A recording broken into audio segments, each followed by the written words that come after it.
Can the Rams avoid an 0-3 start against the rival 49ers on Sunday? That's coming up next on Locked On Rams.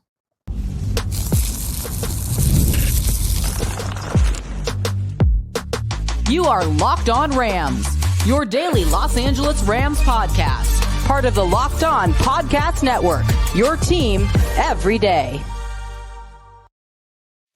What is up, Ramley, and welcome to a crossover episode, Rams 49ers. We got my man, Mr. Brian Peacock. You can follow him at BD Peacock. You know him, you love him. He's the host of the Locked On 49ers podcast. By the way, Brian, a lot of our Rams fans say they listen to you guys' podcast. They like to see how the enemy's doing, so they're in tune with you guys as well. So I want to let you know about that, but let me know down below, too, guys. We want those score predictions. Also, if you haven't yet, join the party over on YouTube. Just past 14,000 subscribers. Hit the subscribe button. Hit the notification bell. Hit that like button. My name is Doug McCain. You can follow me on X and Instagram at DMAC_LA. I've been covering LA sports for over a decade. BR, SI, 24/7 Sports, Dodgers Nation, of course, the Rams 4 Locked On. And, of course, Mr. Brian Peacock joining us today. And before we get into it, today's episode of Locked On Rams is presented by Prize Picks. Go to prizepicks.com/LockedOnNFL and use code all lowercase LockedOnNFL to win $50 instantly when you pay $5. All right, Brian. So, of course, the storyline with the Rams, lots of injuries, lots of key injuries. You guys missing some key pieces, too. This feels like the injury bowl in week 3. Just what's the big storyline for your 49ers heading into this one? Yeah, injuries is huge for both these teams. Probably the biggest storyline for both teams coming in. And by the way, love doing a crossover with you here. And I love doing the crossovers with all the hosts and all the times we get to chat with the other hosts from the other teams before the games every single week. But I almost feel bad because the way we do it as a network, the Rams are the home team here and you kind of host it, right? But I feel like kind of Levi's South, maybe I should be the one hosting this crossover podcast. I don't know. What did you say the ticket percentage was in this game right now?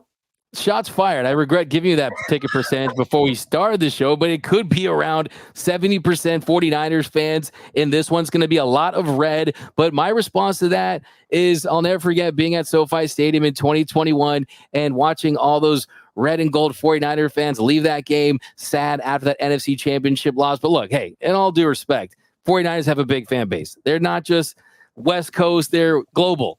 Big fan base, lots of great players that have come through this franchise. And look, I'm glad to see this rivalry has been restored really to another level with the Rams back in LA. But you're right, it is a factor. And Stafford's talked about it in the past as far as having to go on silent counts, and he's used to it. I don't think they're going to be that impacted by this. I think the bigger key here is which Rams team shows up, because Sean McVay, he's never started 0-2. He's already at 0-2. A lot of Rams fans kind of writing this team off. And the way I see it is, look, a lot of these key starters that you expected to be on this team are in there. I mean, Matthew Stafford, Kyron Williams, Colby Parkinson, you still have your tight end. Rob Havenstein is back from the ankle injury. Kevin Dotson, he's still in there after dealing with an injury himself. And then you're getting Alaric Jackson back. So their starting left tackle is out for their first couple of games. He's making his season debut in this one. So really, it's going to start up front. What version of the offensive line do they get? Because you have a rookie center in Bo Limmer,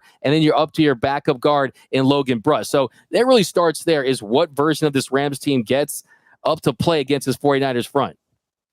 Yeah, so how many players are actually missing? Because I saw something earlier this week around 14 starters that are out for the Rams. You want to play that game? Okay, It's as longer than the injury list for the Rams is longer than a CVS receipt. It is an episode of Squid Game, except we're like in the last episode of the season. I mean, you just look at this here. You use your QB2 in Garoppolo first couple games suspension.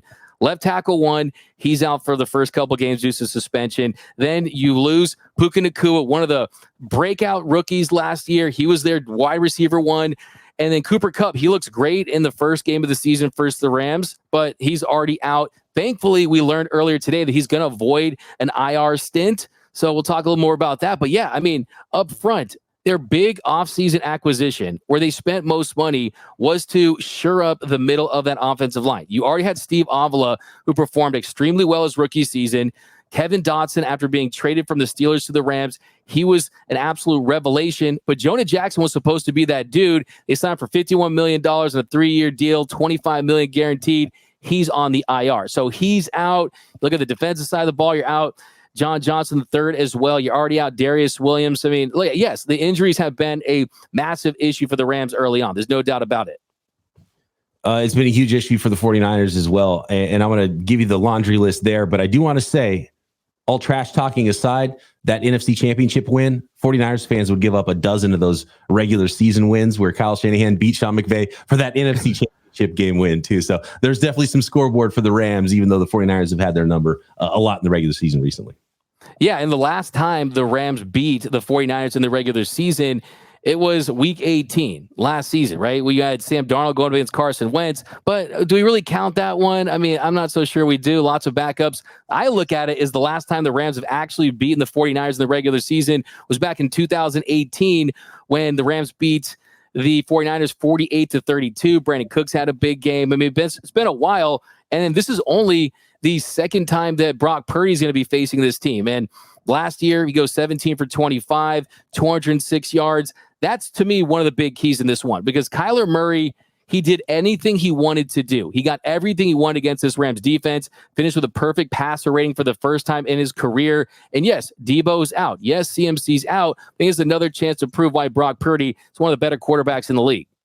No doubt. More about Brock Purdy a little bit later in this podcast, I'm sure. But as far as the injuries go, you named the two big ones. Christian McCaffrey, he was put on IR after week 1, so he'll be out for the first 5 weeks of the season now. And then Deebo Samuel came down with a calf injury, and he's going to miss at least a couple of weeks. They're not putting him on IR as of yet, which is a good sign, which means he might come back in just a couple of weeks. But those are two really important players for the 49ers. And those are the two players that Kyle Shanahan knows that he can just go into a game and you don't even have to wait for the flow of the game to start to figure out how they're going to get the ball. You can scheme things up for them days beforehand and have things ready to go for ways to get the ball in their hands. And so you don't have that if you're Kyle Shanahan. And I think it is a big blow. And look, the 49ers have run the ball fine without Christian McCaffrey with Jordan Mason. Jordan Mason right now is number 2 in the NFL in rushing after 2 weeks. 147 yards week 1, 100 yards last week. He's well over 5 yards per carry. And he can pound the rock a little bit. And they do miss some things in the passing game. And I think they could actually involve him a little bit more. But I think Kyle Shanahan also kind of wants to be smart. And you got one hurt running back. If you give him 28 carries a game like he had in the first week, he might not be healthy before Christian McCaffrey comes back. So you got to be smart there. But I think the 49ers will be fine running the football. And I have some questions about the linebackers there for the Rams a little bit later. But as far as the injuries go, the 49ers, those are the two big ones. But good news for the 49ers on the injury front this week. As of our recording of this podcast Wednesday, Talanoa Hufanga back at practice full speed for the first time since his torn ACL 10 months ago in November. And he is on track, at least right now, to make his debut this season for the 49ers in the secondary. And after seeing Justin Jefferson go 97 yards, splitting the safeties last week, that is going to be a welcomed addition back to the 49ers secondary. Yeah, so I mean, there's a plus on that end for the 49ers. If you're the Rams, you get the left tackle that this organization wanted in that position to start the year. And I think that, yeah, you mentioned the run defense and for the Rams and the offense for the 49ers and trying to take advantage of that. The truth of the matter is, for the first couple of games, this Rams defense, minus Aaron Donald, they've gotten gassed up front. It just isn't the same. And as of right now, the Rams, 852 yards allowed. That's the worst in the NFL. 489 of those came Sunday against the Cardinals. If you saw in the overtime game when they lost to the Detroit Lions, when Montgomery turned to prime Marshawn Lynch there in overtime, they were gassed, they were pushed around, and that's definitely something that I worry about for this Rams team. But I think just the big picture, if I had to just kind of pick one big storyline for this Rams team, is what kind of season are they going to have? Are we looking at a rebuild? I mean, you have Mina Kimes out there suggesting that the Raiders trade for Matthew Stafford. You have Dan Orlovsky saying, okay, let's trade for Bryce Young. I say, you know what? You still have 7 of the 11 starters you thought you were going to have on offense right now. And all the players on the IR, they're not done for the season. They are expected to be back at some point. And you have 9 of the 11 starters that you were going to go with on defense. So you look at that. You look at the fact that you went 3-6 to start the year last year and you end up making the playoffs. Still a very long season. Yes, There's only been a handful of teams that have made the playoffs after starting 0-3. But, I mean, you have a big matchup at home against the 49ers. You're catching them, I think, at the right time as far as missing two of their key pieces. It's not going to be easy. It's going to be very difficult to beat them anyway. But I do think that you could definitely spin a positive. You could somehow eke out a win at home in your home opener. It's going to be a fascinating one, and it's a great point with the Rams. Is like sort of big picture. There is, what is this team? Are they fishing for the number one overall pick now? Like, if you lose 3 games, do you just go all in that tank? And by the way, as far as quarterback trades go, I love an idea that my Peacock and Williamson's listener in our mailbag this week brought up, and that was trading Jimmy G to the Miami Dolphins and get back with his old offensive coordinator. I think that would be a fantastic fit. I don't know how you feel about Stetson Bennett being the long-term backup for this team, but no way you trade Matthew Stafford right now. Maybe you retool in the offseason and you think about how this team's going to go and how they're constructed. But what about Jimmy G to Miami? I mean, look, it's an interesting thought. I mean, obviously, this Rams organization is always going to be opportunistic. I would never trade Matthew Stafford. I think that there's only a handful of Super Bowl winning quarterbacks that you can really say, okay, this guy can impact the game on that stage. You pair him with an elite head coach in Sean McVay, and you at least have the ingredients of something. But having said all that, it's like everything's on the table right now. Everything's on the table as far as where this season could go. Could it fall off the rails quickly like 2022 did? It absolutely could. Could they somehow eke out some wins and at least make it respectable to when guys can come back like a Jonah Jackson and Puka Nacua, and then maybe you make a run in the second half when you have a string of games after the bye where you can definitely try to get and find your footing? Yeah, they could. But right now, a lot of anxiety. I mean, a lot of scared Rams fans that this season is going to go south. But coming up next, we're going to dive into some of those key matchups. We're going to take a look at the matchups that ultimately will decide who wins on Sunday at SoFi Stadium, which isn't Levi's South. It's SoFi Stadium, the home of the 2021 world champion Los Angeles Rams.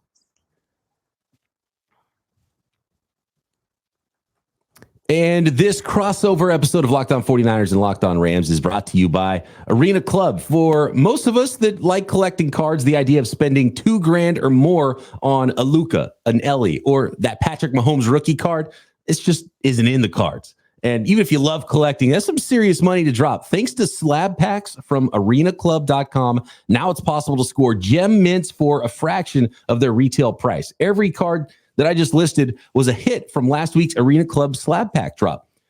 Arena Club is the only repack that provides real value, a complete view of all possible cards, and clear hit rates for each one.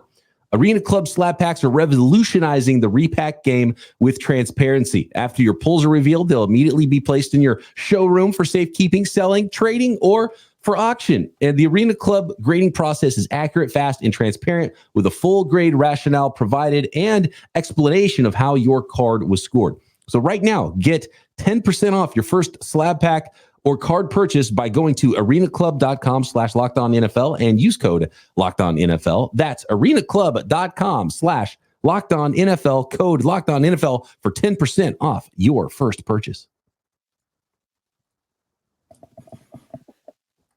And welcome back to this crossover edition of Locked On Rams and Locked On 49ers. Also want to send a special shout out to those everyday listeners out there that watch and listen to this show Monday through Friday. Cannot thank you enough. And yeah, if you're not a part of that Everyday Listeners Club, definitely join and you won't miss a thing about your Los Angeles Rams or your San Francisco 49ers. All right, Brian, here in our second segment, going to kind of dive a little deeper into some of these matchups. And I think after last week, seeing Matthew Stafford under duress, seeing this offensive line with a lot of backups, a lot of guys that aren't at 100%, you have to find some way to neutralize this 49ers front. Bosa had a couple sacks. You had Hargrave. You got Leonard Floyd, the old friend there. You just have to find a way to keep Matthew Stafford vertical and allow him to make some plays intermediate and down the field.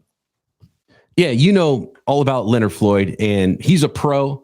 He's not a difference-making player necessarily, but the 49ers needed somebody just to solidify the opposite side from Nick Bosa, and that's why he was brought in, and he looks really good. I don't expect him to have, a crazy 15 sack season or anything like that. But, he's up to the challenge, even though he looks kind of wiry. He's got that wiry strength, and he's actually better against the run than I expected with his size. And it's really fun to watch him play, and he is a pro. But it's all about Nick Bosa and him having big games. He got by Darisaw last week, which is really cool to see. He kind of got off a slow start as a pass rusher in week 1. But yeah, the 49ers are built like day one. John Lynch and Kyle Shanahan, like day one of their manifesto was, we're going to build this team around the defensive line. They famously didn't even scout Patrick Mahomes and Deshaun Watson because they didn't want to draft the quarterback and plug him into a bad football team. They're like, we'll go sign Kirk Cousins to free agency. We're going to draft a defensive lineman. We're going to draft Solomon Thomas. So 49ers fans still lament that and like, yeah, maybe you should have gone back and scouted Patrick Mahomes a little bit in that draft. But it's been the important feature of this team. They're going to build around the defensive line. John Lynch is a former safety, knows how important it is to have those guys in, and it helps everybody on the back end that much more. And so we're still waiting to see what that defensive line is going to look like if they're going to dominate. And, potentially with how many guys could be out for the Los Angeles Rams up front, could be a nice day for them to feast. And that is a huge key to this game. Niners have to win up front on defense. Yeah, and Nick Bosa, he was an absolute game wrecker last season. Had a 93 PFF grade. He was in the backfield. He was wreaking havoc. And there's always kind of that one guy that, okay, who's their Aaron Donald, right? Well, we don't have our Aaron Donald, but there's other teams that still have their version of that absolutely blows plays up. And it's definitely a big cause for concern. But I'm also looking at the secondary for the Rams because Trey White, former All-Pro, former Pro Bowler, he's dealt with multitude of different injuries, coming up that Achilles injury. So you can't expect him to play like an All-Pro in week 1 or week 2, but he got torched last week. He made Marvin Harrison Jr. go from a guy that people were saying, wait a minute, is he a bust, to wait a minute, is he the rookie of the year, right? I mean, he got absolutely torched, and you definitely want to see a better performance from him in week 2. And just this overall secondary just has not played up to the par that we expected. I mean, Cam Curl was supposed to be a better addition, and he's another guy that was 3-4 steps behind Marvin Harrison Jr. on the second touchdown. And really, you just haven't found that identity on defense if you're the Rams. I mean, they have 41 points last week, and you just need to find some semblance of something as far as a pass rush. I mean, Jared Verse probably was their best player last week, and it was his second game as a pro. And yes, it's a good thing that your first round pick is performing that well, but also doesn't speak highly of the rest of the guys that are in there. Yeah, Jared Verse is an interesting player too, because even though he's not the biggest guy, he's a power player, and he's got that bull rush. And I was wondering how he's going to look in the NFL, if he was going to be able to develop more moves, if he was going to be able to slip the corner, bend the edge, hand swipes, and what that development was going to kind of look like, because he's really explosive in a straight line. Can he turn the corner is my question. So early returns are good on the first round pick. Yeah, no, Jared Verse, he showed. I mean, he was applying pressure off the right side. He did miss Kyler Murray a couple times. I mean, he was so elusive on that 18-yard touchdown pass. He had a couple opportunities to bring him down. But, I mean, come on, it's Kyler Murray, right? I mean, you have to definitely know that that's going to happen during certain spots. But really, the middle linebackers were not good as well. I don't know if you're following the storyline about Ernest Jones and the trade to the Titans, but he was their highest rated player on defense in their second game in Tennessee. And you certainly missed Ernest Jones in game 2. I mean, just looking at some of these offseason storylines, Aaron Donald said that he was passing the torch to Ernest Jones. Yes. He has the C on his chest. He's the green dot guy. And all of a sudden, a couple weeks before the season, yes, you do have Chris Shields going to play some more safety, not utilize the linebackers as much, but you lose your team leader in that sense. And then you just look at Troy Reeder and the linebackers they had in game 2, not filling those gaps, getting beat over the middle. It's definitely a soft spot that the 49ers could certainly exploit in an area where you need to see a better performance from the Rams in week 3.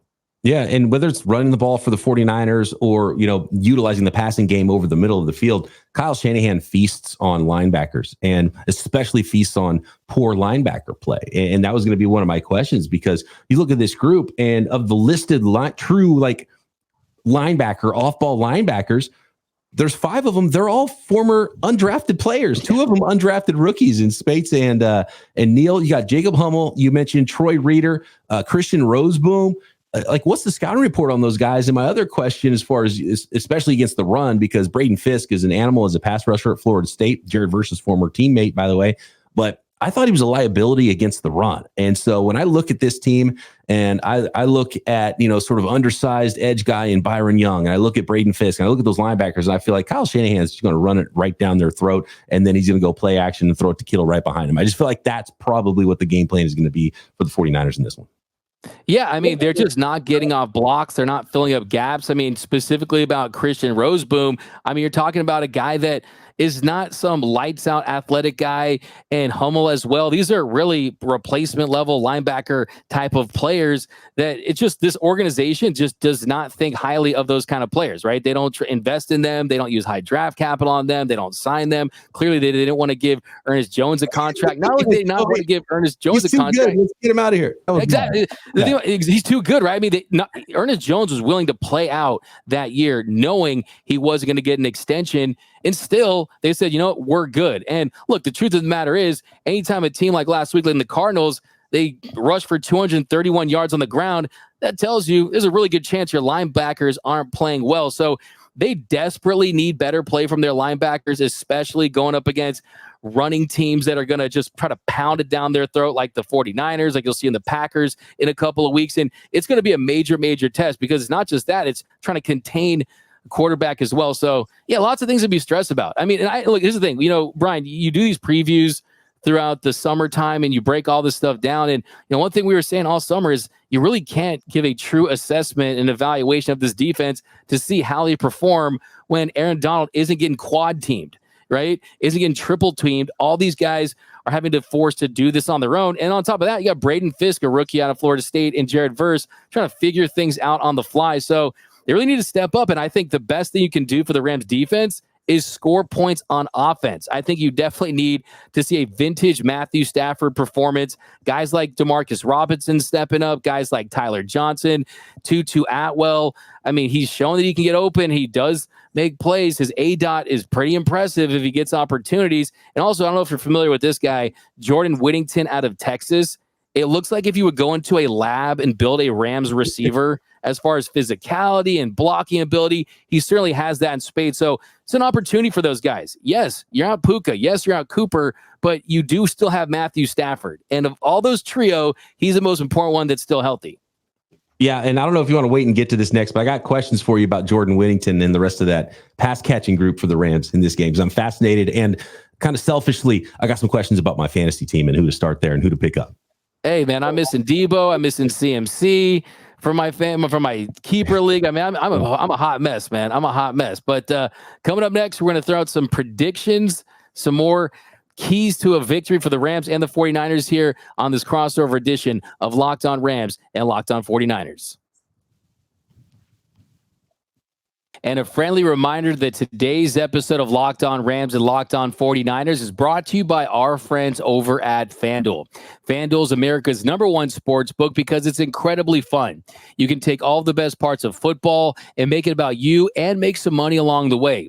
Whether you're talking about team totals, player props, money lines, all the different things that you have at FanDuel, but this is a little bit different. We have something a little different for you right now through September 22nd. All FanDuel customers can bet $5 and get a free 3-week trial of NFL Sunday Ticket from YouTube and YouTube TV. And with a YouTube TV base plan, you'll be able to watch every regular season Sunday afternoon at a market game. Now, if you've ever had NFL Sunday Ticket, you know how great it is. If you've never had NFL Sunday Ticket, you don't know what you're missing. It's all the football all the time, and all you need is a Google account and a current form of payment, and you can cancel at any time. It's easy. Just visit FanDuel.com and download America's #1 sportsbook for a 3-week free trial of NFL Sunday Ticket from YouTube and YouTube TV.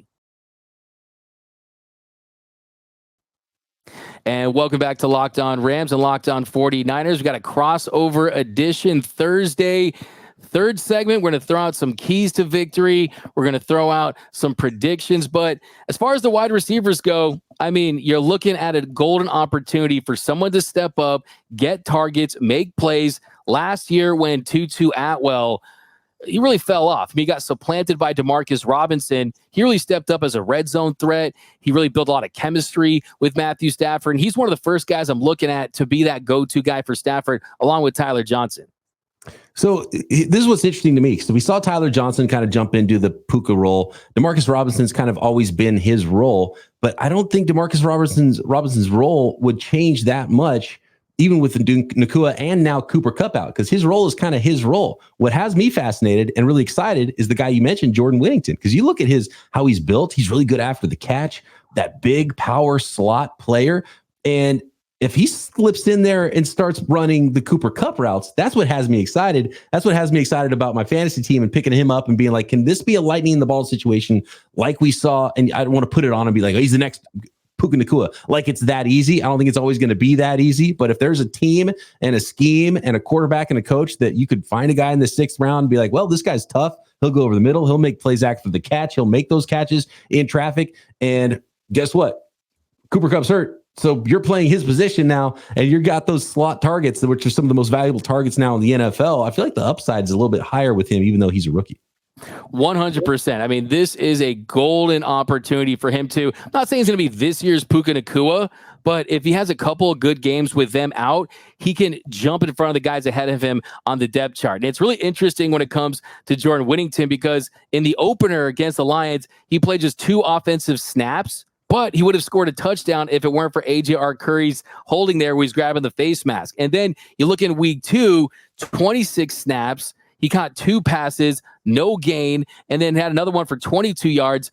But he remained the starter for the last part of that game. I think that you look at that right there, you probably say, oh, he's probably not going to be a starter, right? You're probably going to look at guys like Demarcus Robinson as one of your starters, and then a combination of Whittington, Atwell, and Tyler Johnson. But I think when you consider the fact that he played the entire second half on Sunday after Kupp was injured, I think he's the guy that stepped up and is the starter. And yes, he is a 6th round pick in just his 3rd game, but this guy just is built different, man. He's got that, man, dude is straight up jacked.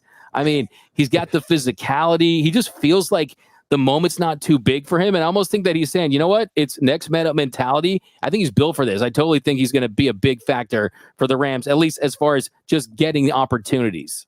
And Whittington was blocked a little bit and it was kind of a hidden gem at Texas. Yes. There was 2 guys that were 1st round caliber dudes that were there with him as well. So I think he probably, if A.D. Mitchell doesn't transfer to Texas and stay at Georgia early in his career, Whittington maybe is the number 2 guy there. And does he get drafted in the 4th round instead, right? The 3rd round or something like that, because the tape is good, but he just kind of got lost a little bit. Jordan Mason, it was the same story. And the 49ers plucked him as an undrafted free agent. He got supplanted he was a starter early in his career at Georgia Tech. He got supplanted by the guy who ended up being number 12 pick in the draft Jahmyr Gibbs at Georgia Tech. Jahmyr Gibbs was the biggest prospect they ever got, the biggest recruit ever in that school's history. And then he transferred to Alabama and we're like, oh yeah, Jahmyr Gibbs. That's why Jordan Mason didn't play that much. So I think there's some similarities there. Guys that were blocked on their college team that were a lot better might have got drafted higher. And that were highly touted recruits, right? Jordan Whittington was a 5-star recruit. Just goes to show, I mean, some of these guys like the Ohio State dudes, you know what I mean? The first couple of years, you're going to be behind that depth chart. Look at Marvin Harrison Jr. He's behind Njigba. He's behind Olave. He's behind all those dudes and Garrett Wilson at one point. Yeah. So, I mean, for me, I'd rather go to the bigger program where I can learn and then less wear and tear. And now Jordan Whittington's in a perfect spot with a better organization that kind of has the ability to utilize him. But I want to ask you a couple questions too, as far as this offense without CMC, this offense without Debo. You saw Jordan in the first game. I think it was 28 carries. That was the most ever by a Shanahan-led team. I mean, what kind of challenge do you think this presents the Rams versus what they've seen in the past as far as how you use CMC last year and Debo? I mean, are you going to go run heavy? Are you going to see a little more on the outside? I mean, what do you expect from how the game plan is going to look from Shanahan? There was a surprisingly few amount of play action snaps last week in the Minnesota Vikings, and I don't know why that is, because the Shanahan, it's all about motion and play action. And so I think they're going to get back to that in this one. You're going to see more motion, more play action. And yeah, they're going to get that. Kyle Shanahan's such a genius in this way. And that's why I brought up the linebackers, because he does that thing where you have a running back, he's right next to the quarterback. And then he just shifts. He doesn't shift across the formation. He shifts 3 steps over. And all Kyle Shanahan wants is that angle. He just wants that linebacker to go, okay, I'm going to go this way with the running back. And then they've got that cut back angle that they want. And so that's why I'm fascinated with the linebacker matchup in this. And that's probably what Kyle Shanahan's looking to get after. So I have a feeling it's going to be a heavy run game again. And Kyle Shanahan loves his RB1s. Jordan Mason could never get on the field when Christian McCaffrey was healthy. And now that Christian McCaffrey's out, he won't take Jordan Mason off the field either. He's gotten every snap but one in the last 2 games running the football for the 49ers. So maybe you see a little rookie Isaac Guerendo in there, but I think it's going to be a heavy dose of Jordan Mason once again. And I'd be shocked if he has less than 20 carries in this game.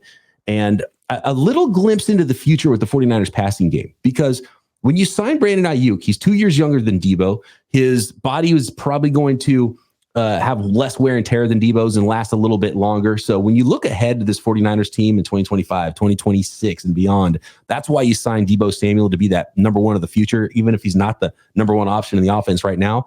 Well, Christian McCaffrey's already hurt and Debo's out now. So we're going to kind of get a glimpse on what this future passing game is going to look like for the 49ers with a true outside number one wide receiver in Brandon Ayuk with your young quarterback that might earn upwards of $50 to $60 million as a free agent. And so I'm fascinated to see what that looks like without Debo and Christian McCaffrey getting those automatic, we're game planning to get you touches early.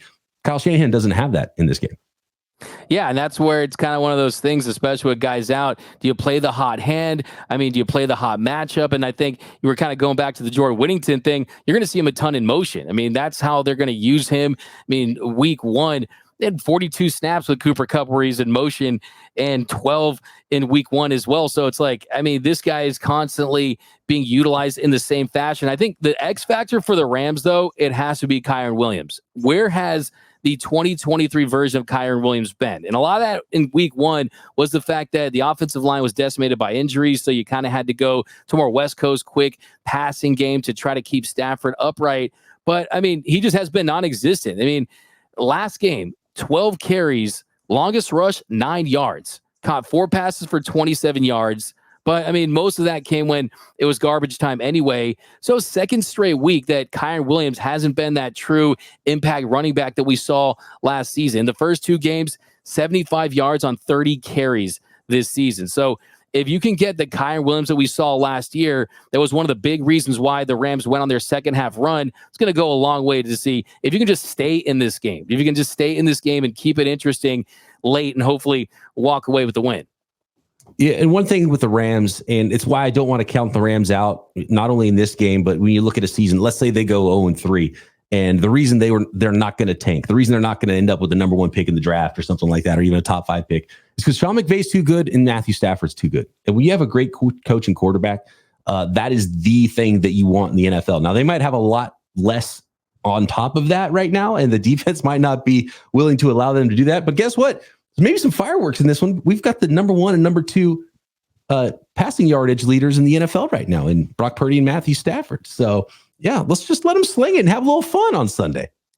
Exactly. I mean, both teams kind of looking to get a get-right game in some capacity. Rams 0-2, Niners at 1-1. I mean, you lose to your former quarterback backup in Darnold. You had that crazy 97-yard touchdown with Justin Jefferson. I'm sure you haven't enjoyed watching that highlight all week. But, yeah, it's a great opportunity for this Rams team to say, okay, if you can get this win, then that early bye that you have in week 6 starts to feel a little better, and you start to change the entire outlook of your season. If you fall to 0-3, then things get really, really dicey for you at that point against an opponent that you've lost to a lot. I think it's 8 out of 10, 8 out of last 9 times in the regular season, which is pretty wild. But it's going to be a tough one. Any predictions, though? Do you throw out scores on the crossover episodes, Brian? Usually we kind of wait for the final episode for the predictions, but I'll say that the spread, I don't like that the spread is over a touchdown. The half a point is getting me here. And, you know, these are really familiar teams. And when you go on the road against a division opponent,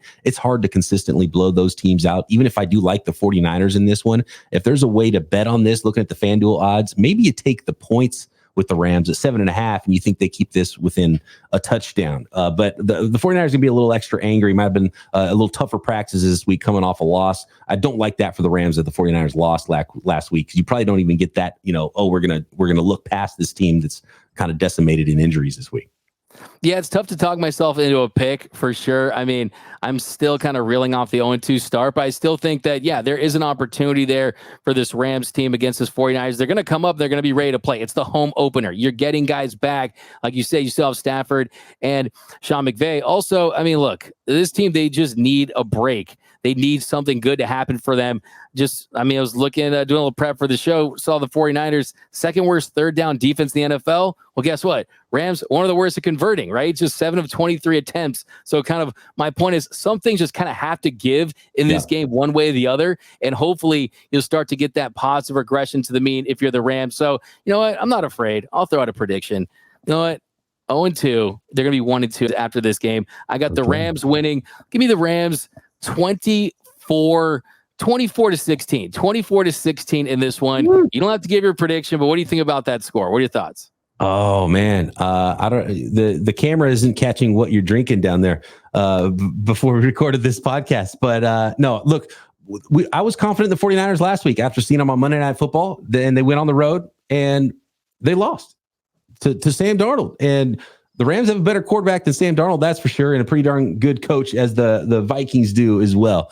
I do like the 49ers in this one, though, and I think the loss last week actually hurts the Rams' chances as well because the 49ers are going to be ready to play. Getting Hufanga back is going to help their third down defense, hopefully, and maybe a little bit more pass rush against a beat-up offensive line, I think, is just the thing the 49ers need to get right after a big loss. So I do like the 49ers. I'd be surprised if the 49ers dropped the second one in a row. It'd be tough to see, but there's Sean McVay going 0-3. But yeah, I look, this is my last homer. Okay, of all the crossover episodes, this is my last homer pick of the season. I promise week 4 to be a little more with my head over my heart picks after this. But that's going to do it for this episode of Locked On Rams and Locked On 49ers. Special thanks to Brian Peacock. You can, of course, follow him on the X. Listen to his show, the best 49ers podcast out there. You can follow him at BD Peacock. And until next time, whose house? It's Locked On Rams house.